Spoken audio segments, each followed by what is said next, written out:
Let's talk about budgets.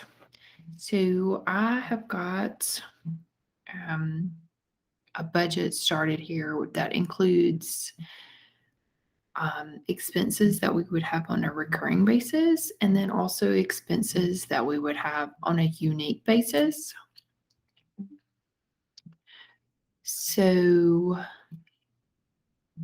uh, here we are.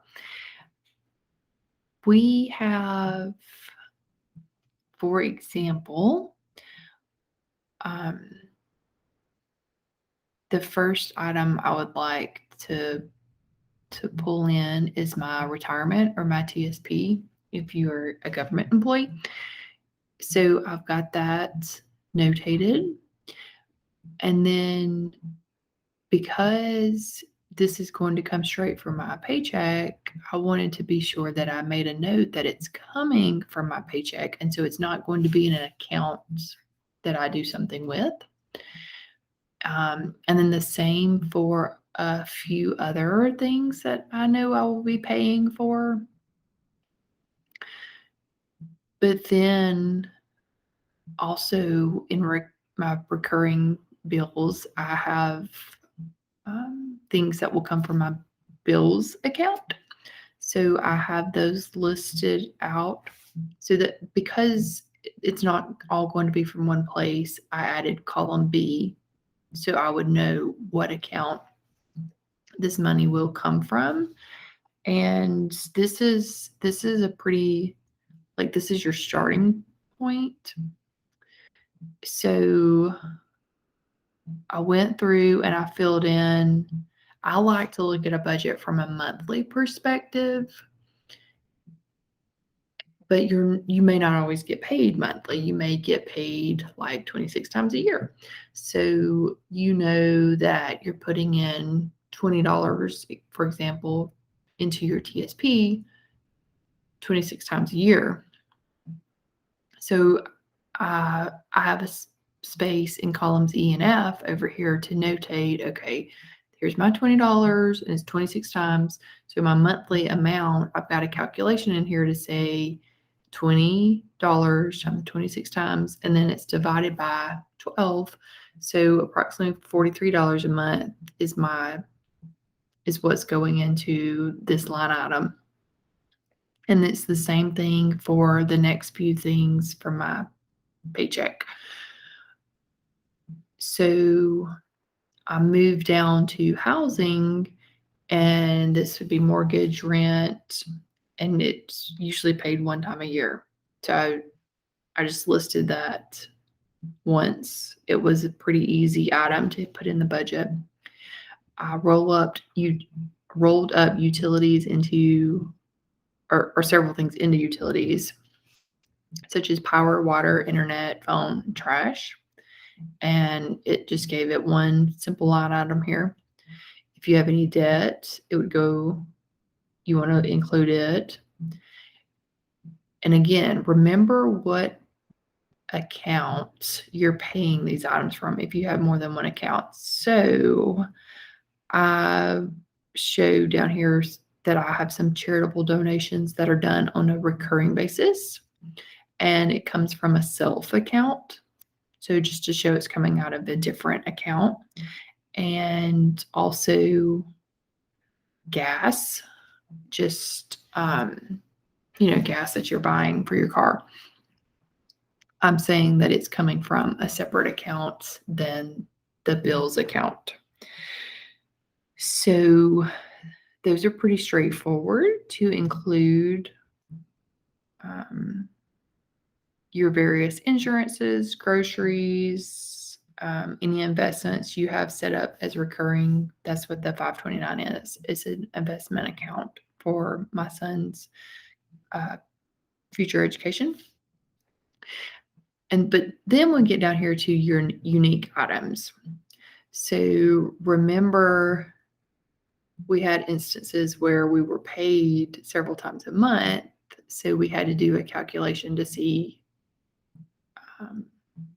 how much we were then incurring for these items on that monthly basis.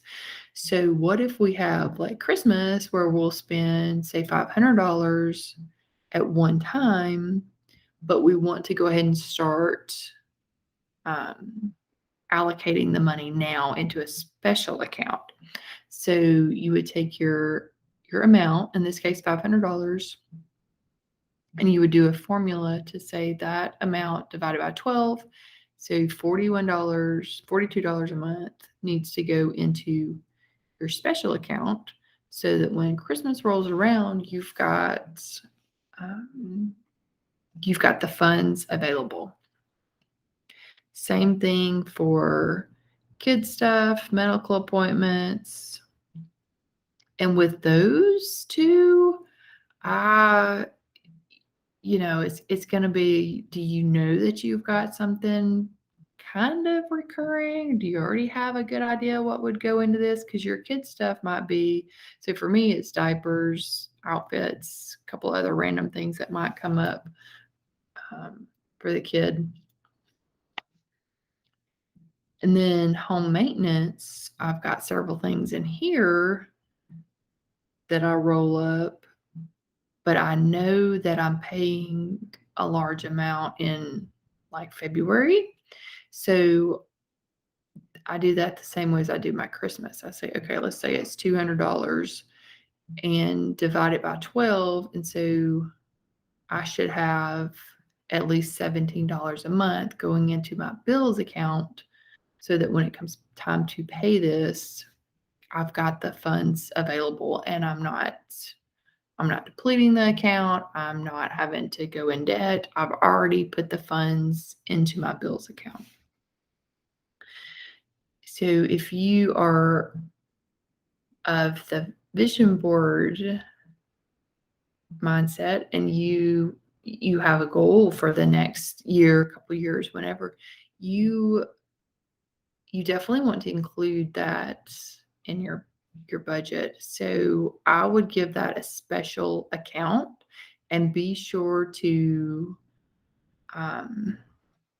really just go ahead and automate that. Put it, either do an automated transfer from as soon as your paycheck hits, or if you can change allocations within your paycheck, take that opportunity to just allocate it straight to a new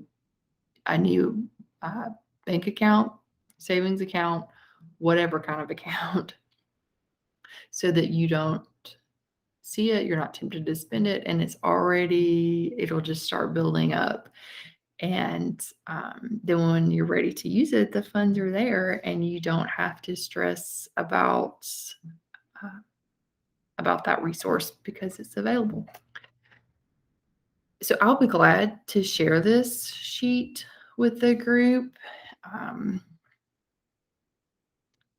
because one thing that I like to do is take all my data and lay it out and then roll it up by account, for example, and show, okay, here's what I'm looking at by month that I should have in each account. So columns I and J here are my pivot table based on my data, and B and C. So all of the values, my monthly amounts that are in bills are going to show in column J over here, and it's going to say I need $426 a month in my bills account to cover these items that I've got in my budget. And then the same thing for what's coming out of my paycheck, what I need in my self account, what I need in my special account, and my second special account. And then there's my total. So you'll notice like this is your expenses. So you would, it kind of depends on how your income is. If you want to start out this way and see how much you have left to know what else you might want to spend in there.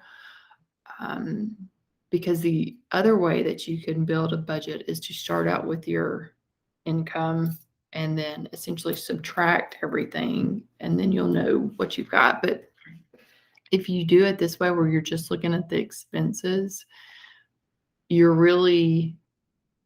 acknowledging what you spend on a regular basis, and then you can reconcile your income to your expenses after you've got this done. So if you've got some left over, then that's good. If you don't have enough, then you have to come back to the drawing board and look at what's in your budget and see where you can make a difference, so that you're not running yourself into the red every month. All right, y'all. Hopefully that was helpful. And I will post this into the group soon. So thank you.